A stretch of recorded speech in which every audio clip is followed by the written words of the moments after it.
Rafah crossing in the south. Well, let's speak now to Laura Blumenfeld, who is a former senior policy advisor on the State Department's Israeli-Palestinian negotiating team. Welcome to the programme, Ms. Blumenfeld. Looking at what Mr. Netanyahu had to say and what US President Joe Biden had to say, do you get the sense that this really is going to be a non-starter? Well, look, it was a big, bold proposal yesterday. When I worked at the State Department, we had a saying with Middle East peace, go big or go home. We failed and we went home. I have two reasons to be optimistic for Biden's ceasefire proposal yesterday, and one that does give me some concern. First of all, the president presented this as an Israeli idea, which gives them some kind of control. Yes, Netanyahu might be grumbling and putting out his own definitions, but he hasn't uttered the one word that we don't want to hear, which is no.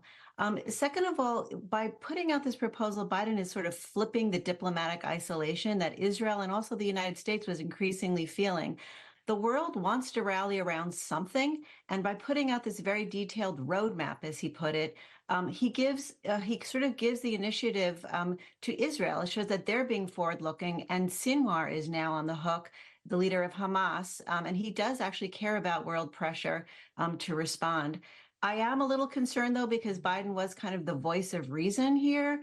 And there are other competing voices which are quite haunting that came out yesterday at the same time in this chorus, along with Biden's. The first is Hamas, who put out a message saying that it is violent resistance that produces results. And that's why we got the unilateral recognition by Spain, Ireland, and Norway last week. It was through violence, not negotiations.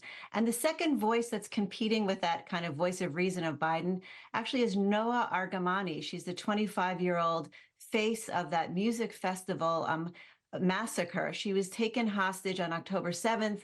We all saw the clip of her screaming out, "Please don't kill me," as they drove her off on a motorcycle to Gaza.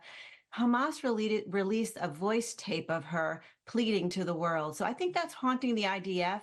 There's kind of a difference, a divided opinion on whether, in fact, Biden said that, Hamas has been devastated is the word they used. I think the IDF, the Israel Defense Forces, would agree that they've been degraded. But, Netanyahu had promised defeat, and I don't think we're there yet. Let's just go back to the voices that we've heard or perhaps not heard from since this was proposed by either Israel or the US, and that is Arab voices from the region. What reaction has there been from them? Well, Arab voices have always been the voices of hope, especially for the administration throughout this process. In fact, Saudi Arabia is being presented sort of by the administration as the prize, or as one official put it, a deal sweetener for all of this. Normalization for Israel with Saudi Arabia is considered a major incentive for them to go forward. They may not trust the Palestinians, right? Trust, as Henry Kissinger said, is the currency of diplomacy, but they do trust and look forward to an improved and open relationship with Saudi Arabia. The question is that enough? Is Israel in the mood for carrots, or do they need sticks? In which case, I would say the United States would do well to emphasize that this kind of coalition of coexistence with Israel with the moderate Arab states will serve as a stick or a punishment rather than a prize, a punishment for Iran, which for them is what it's all about. If you trace Hamas back to its source, it's Iran, Iran, Iran. That has been Netanyahu's obsession more than anything. There's, of course, also Islamic Jihad to consider, isn't there, who operate within Gaza itself.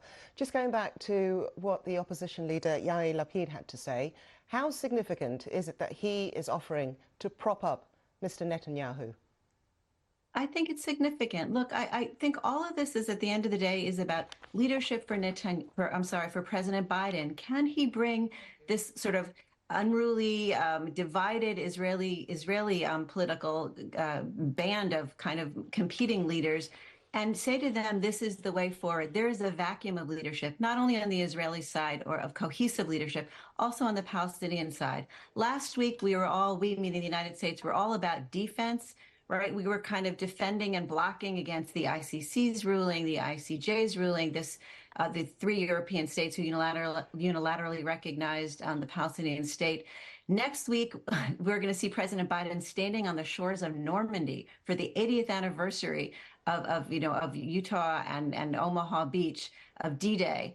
And so I think this is part of Biden's general kind of approach, which is saying, I lead, I'm underwriting this proposal. I almost felt like he was taking out his pen and say, I will guarantee it. Follow me toward peace and toward a better tomorrow. Laura Blumenfeld, thank you very much indeed.